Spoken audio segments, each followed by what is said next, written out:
back to My Boy's Koi. So, not the upbeat start that I normally have, and that's because I'm waiting to get my pet shop license renewed. And as much as I've done my paperwork, my fish are fantastic and everything, it still gives you that little bit of a niggling, like, oh God, you know, because someone is potentially going to tell you whether your livelihood and everything else can continue or not in the next half an hour, which is a horrible feeling. And on top of that, the CCTV is not working, this pond's leaking, and that wasn't the case a week ago. And isn't it just a crazy irony that just like, how does that happen? The CCTV guys come in over this morning and he's been messing with it, but I just said, you're going to have to leave it now because you're going to have to go. And then I come in this morning, this pond was 6 inches lower than it normally is. We've had this in here for months now and it's never been a problem.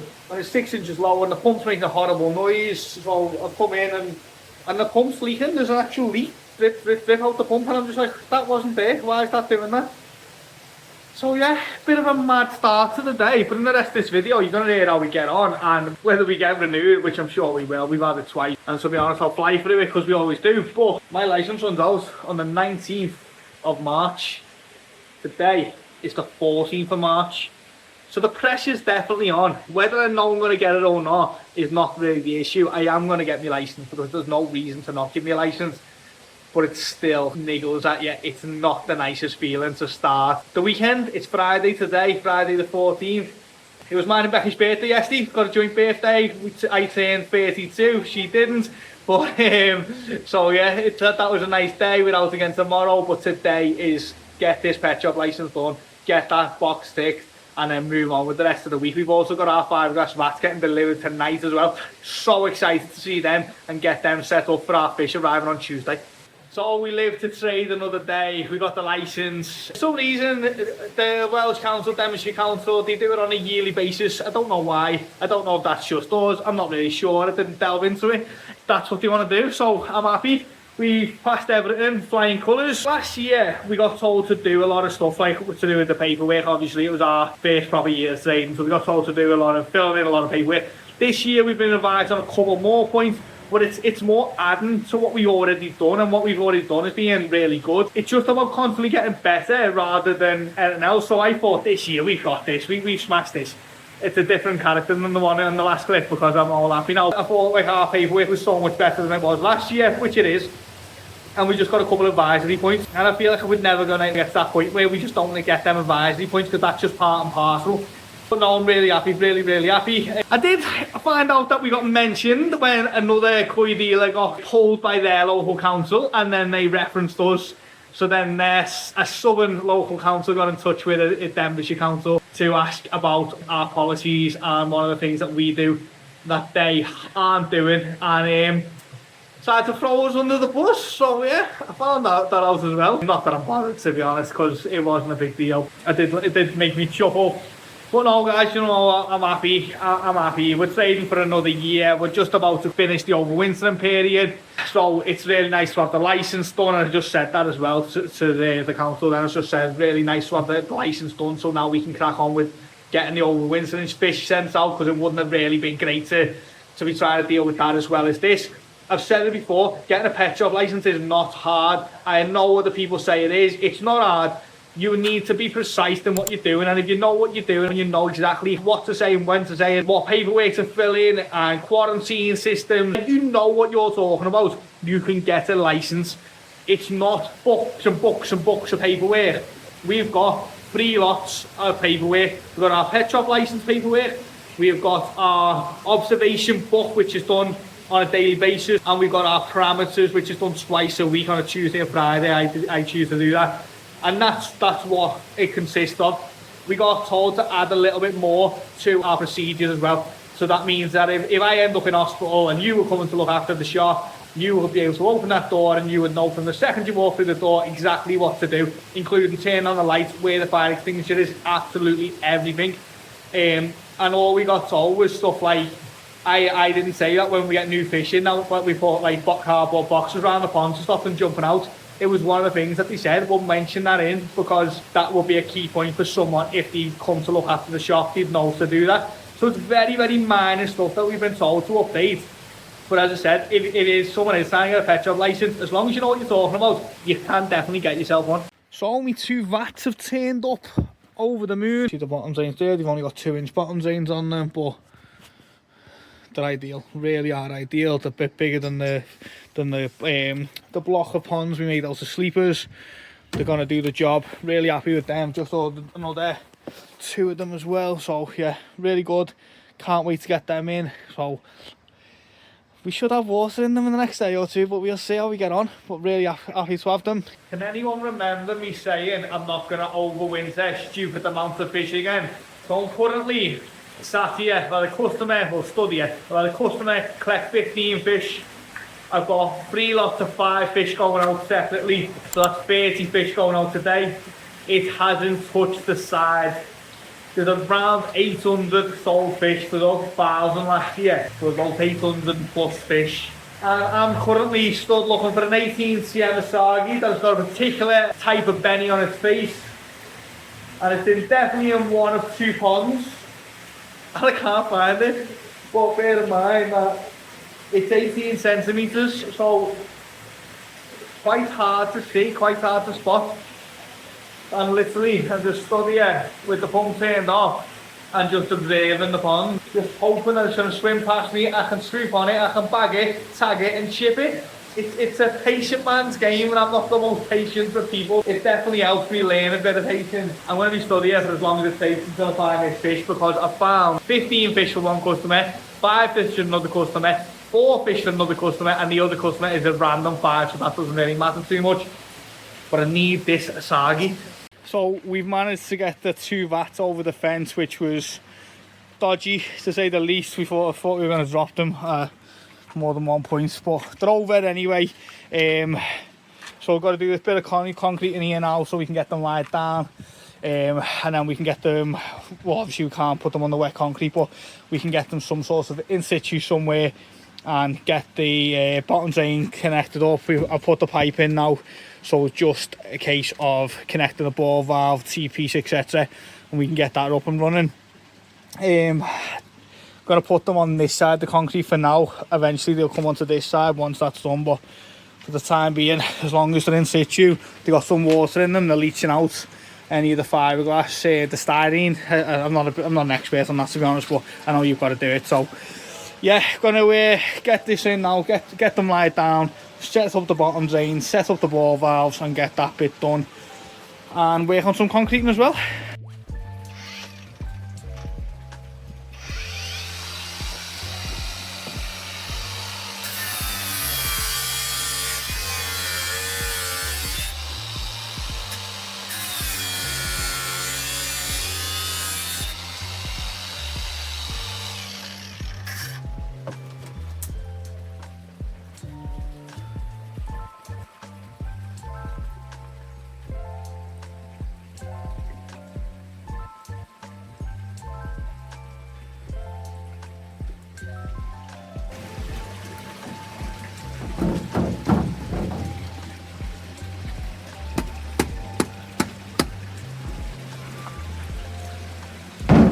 So T-piece now from there to there, and then the return will go up that way, ball valve, that'll go to waste.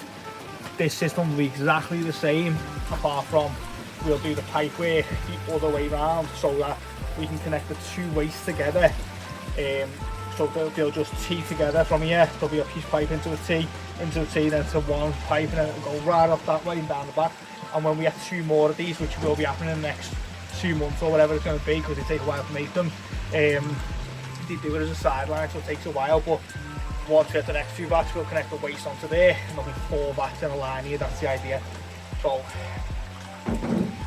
problem is, I didn't have any solvent weld tees in the shop, so I'm going to have to use rubbers until I get some more solvent welding. I have every single fitting you can think of in 2-inch apart from tees.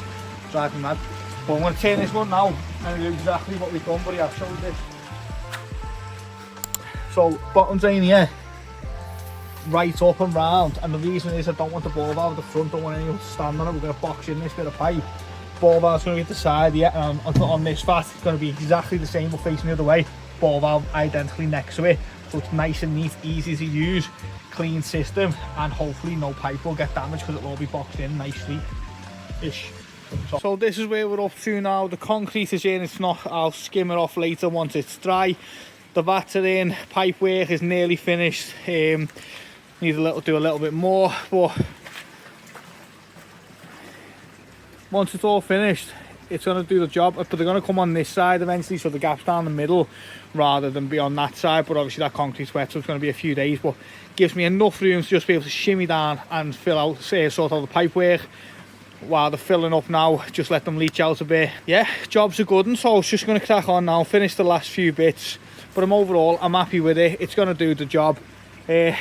No complaints whatsoever, and I think they're going to look really good as well, to be honest, once they're all finished.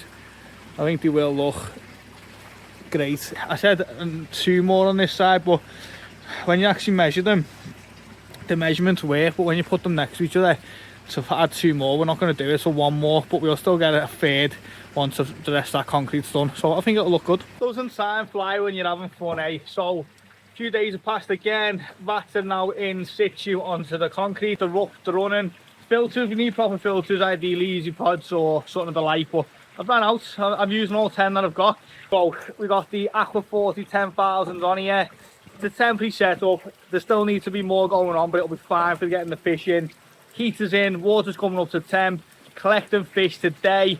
Oh yeah, Izumia with certificates. We've also got Aoki as well, and then there's more Oya with no certs. So I'm really excited for what's coming in.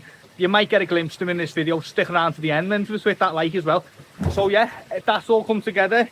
Don't get on, look, we pushed this to the limit yet again every single time, and one day it will be fully done by the time the fish are coming. The bowls got washed out, now they're upside down, just drying out, again ready for the new fish.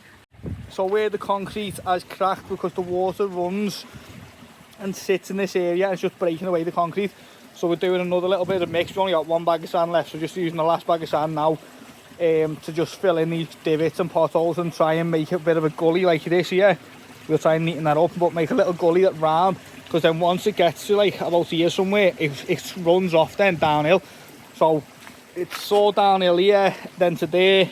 So yeah, if we can get this done, that'll help a little bit and stop the water, because it's not nice. You're always walking in puddles, or you know, it's just not great. So getting that sorted now as well. This is my third take on trying to make this now.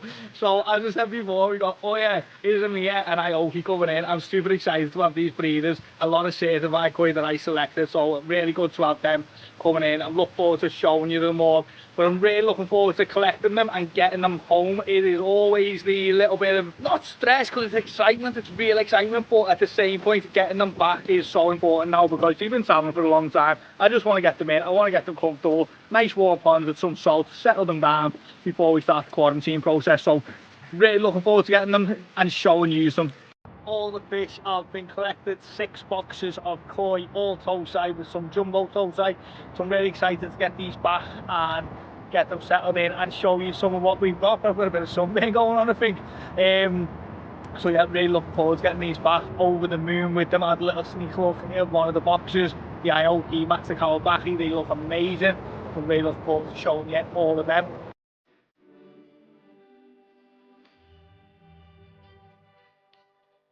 So guys, we're back and I'm sorting through the fish, which as I normally do, I'll show you throughout the week, which will probably be on next week's video now. But I'm just going through all the Izumia ones, and they're in this bowl here, so let me just show you these.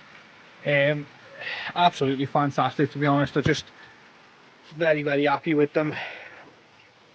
All selected, all certified koi, selected by myself. Just amazing. Really are beautiful fish. Very powerful fish for young fish.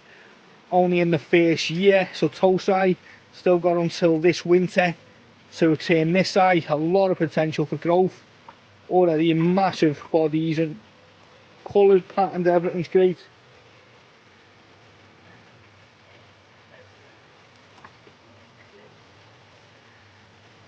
So there's just lots. Chromo here as well. The colours on that, unbelievable, so beautiful. So what I'm going to do, I'm going to end the video here, and I'm going to say to you, if you are enjoying the content, hit the like and subscribe. Make sure you're watching next week's video. We've got so many fish coming out of quarantine, going into quarantine, lots and lots happening. We've got our growing show on the 3rd of May at Wrexham Hotel. Tickets are available at myboyskoi.com. Again, it's going to be a fantastic day. As I said, we're going to be bringing lots and lots and lots of Tosai. And this side, we will be bringing a lot of fish to that day. So the more people turn up, there's going to be amazing bargains. Fantastic day. We've got a bouncy castle for the kids. There'll be bits of food on. There's a cake store there. There's lots happening there as well. So come in, grab a ticket and come down to that. If you can bring the family, not to one ticket, bring everyone. You're more than welcome to. Let's have a great day. Come and have a look at some fish, some koi appreciation. Don't have to buy anything else. Just come and enjoy the day. It's going to be a fantastic day. But anyway, thanks for watching. I'm going to end the video here.